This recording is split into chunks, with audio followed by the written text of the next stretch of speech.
Pessoal, tudo bem? Uma aula hoje sobre climograma.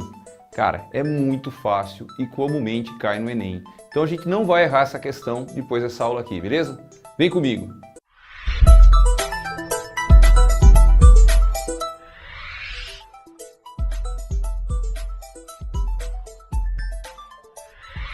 Galera, olha só então, para a gente não errar mais climograma, essa questão que é fácil, temos um climograma aqui do lado.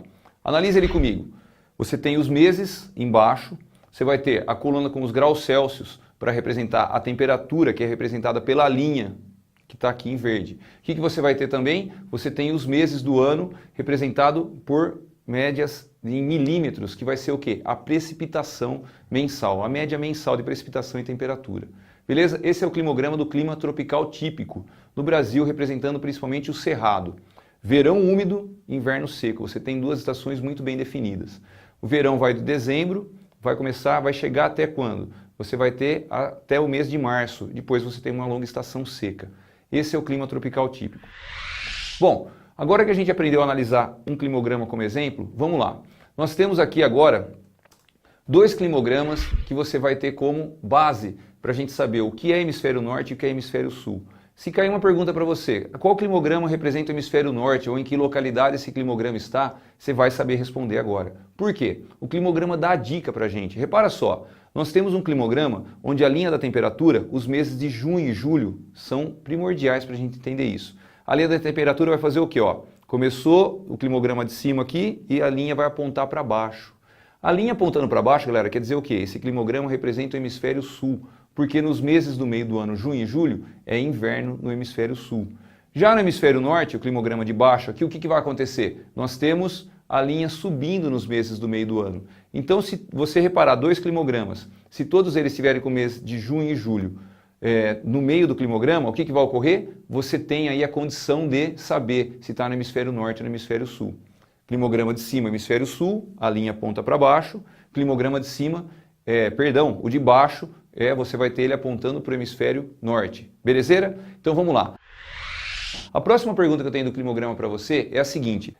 O conceito de amplitude térmica no climograma. Repara só, o que é amplitude térmica, cara? Amplitude térmica vai ser a diferença entre a máxima e a mínima temperatura.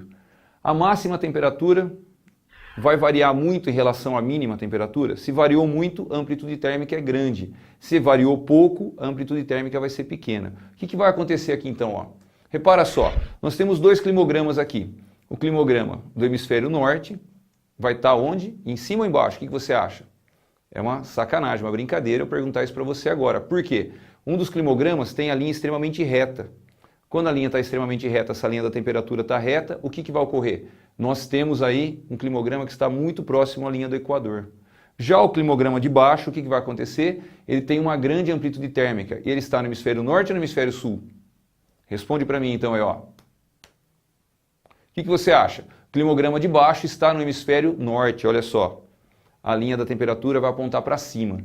Agora, me fala uma coisa. Qual dos dois possui a menor amplitude térmica? Qual que é? Muito bom. Você respondeu o quê? O climograma de cima. O climograma de cima, galera, tem uma amplitude térmica zerada. Não há diferença praticamente entre a máxima e a mínima. Já o climograma de baixo, você tem uma grande amplitude térmica. Por quê? Sai de uma temperatura negativa e vai até uma temperatura positiva. Perfeito até aí? Então vamos lá. Olha o próximo climograma que nós vamos ter. Você tem aqui, qual é o climograma que vai possuir a maior quantidade de chuvas entre os dois aqui?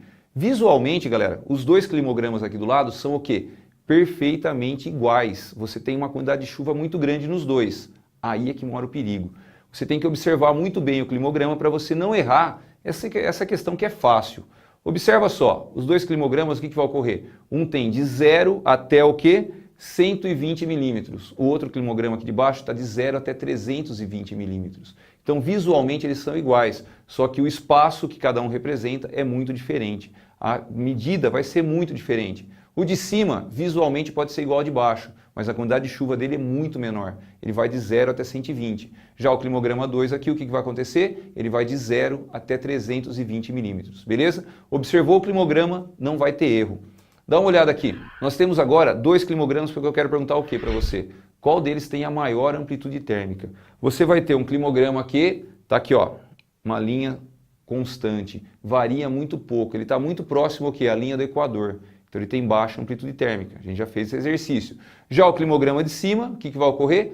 Você tem ele com uma grande variação em relação ao de baixo. Então, qual dos dois possui maior amplitude térmica? O climograma de cima. Qual deles está no hemisfério norte? Então nós temos aqui o climograma de cima, o que vai acontecer? A temperatura sobe no meio do ano. Subiu no meio do ano, mês de junho e julho, você tem aí então o climograma 1, representando o hemisfério norte. Esses dois climogramas aqui, galera, o que vai acontecer com esses dois climogramas? Nós temos duas regiões do Brasil. Quais são essas regiões do Brasil? Isso aqui, então, tem um pouco a ver com a crise hídrica. Sempre foi de forma natural dessa maneira.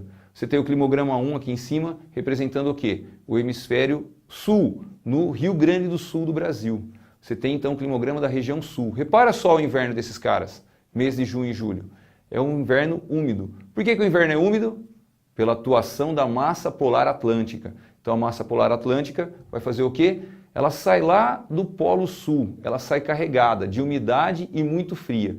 Ela vai subindo, a força do vento, então a massa polar vai subindo. Ela chega no sul da Argentina e do Chile, o que vai acontecer? Neve, muita neve. Vai chegando para o Uruguai, vai nevando, vai subindo. Chega no Rio Grande do Sul do Brasil, você tem então neve ainda, muito frio.